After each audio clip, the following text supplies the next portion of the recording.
Though the One Ring was undeniably a powerful artifact, many people question Sauron's motives behind its creation and whether he would have been better off if he kept all of his power to himself rather than concentrate it in the One Ring. In today's episode, we'll be answering these questions as we explore the various benefits and powers that the ring bestowed upon Sauron.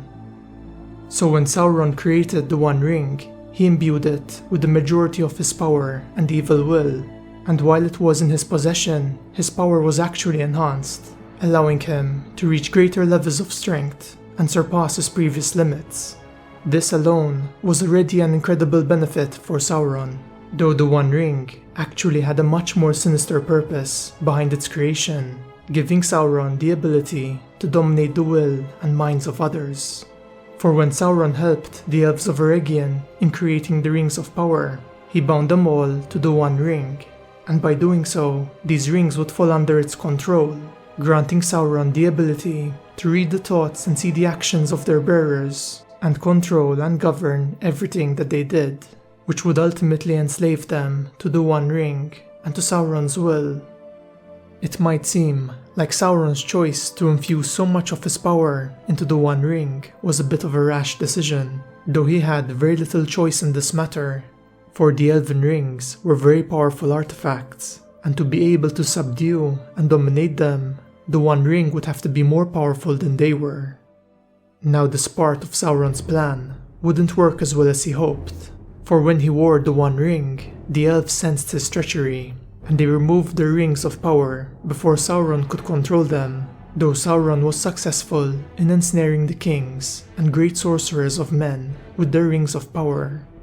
This ability of the ring to dominate the minds and the will of others wasn't only restricted to other ring bearers, and Sauron would use it on Numenor to twist the beliefs and actions of the Númenóreans to suit his purpose, leading to their downfall. And he would also use the ring's power to build the foundations of the stronghold of Barad-dûr, rendering them indestructible while the ring persisted. Now the ring also provided Sauron with a safeguard, a way for his strength and will to persist even if his body was destroyed, since he invested so much of his power into the One Ring. Without it, he would have lost a lot more of his total power and strength after reforming, such as after the fall of Númenor or his defeat in the Battle of the Last Alliance.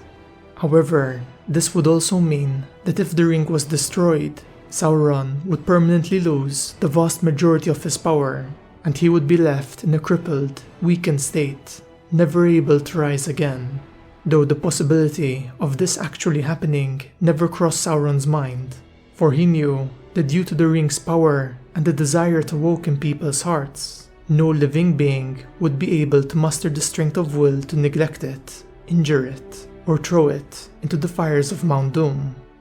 According to Tolkien, not even Sauron, its creator, would have been able to do so if he ever had such a desire.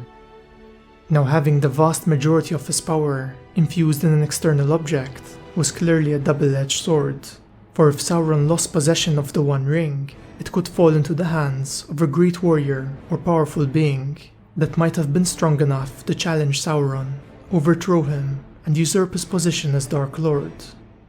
Luckily for Sauron, there were very few beings that were strong enough to do so, and the weaker person wouldn't be able to truly challenge him, though the ring would manipulate them and delude them into thinking that this was possible, which would allow it to fall back into Sauron's hands after he defeated them. Now even if Sauron had to lose the One Ring, it would always try to return to him, since it was infused with his will, and it could betray its current owners by changing its shape and size and slipping off their fingers. This would happen both to Isildur and Gollum, for the ring probably hoped to fall into the hands of some orc, and eventually make its way back to the hands of its master.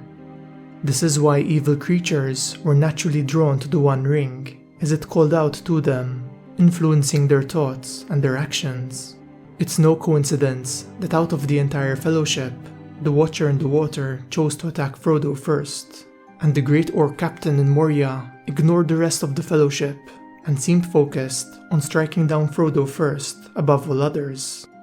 According to Tolkien, The One Ring was a mythical representation, a belief that if someone wanted to reach their full potential and produce results, they would have to externalize their power, even if this meant that they would become dependent on it. He compares it to a powerful man that wishes to exert his power, but he requires servants to do so, which in turn would make him dependent on them.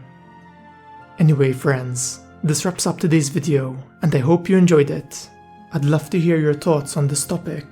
Do you think it was a good idea for Sauron to create the One Ring, or would he have been better off without it?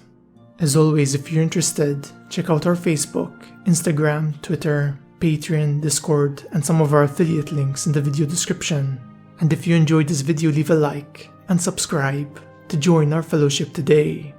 I hope to see you all in my next video, where together we'll once again explore the magical world and lore of Middle-earth.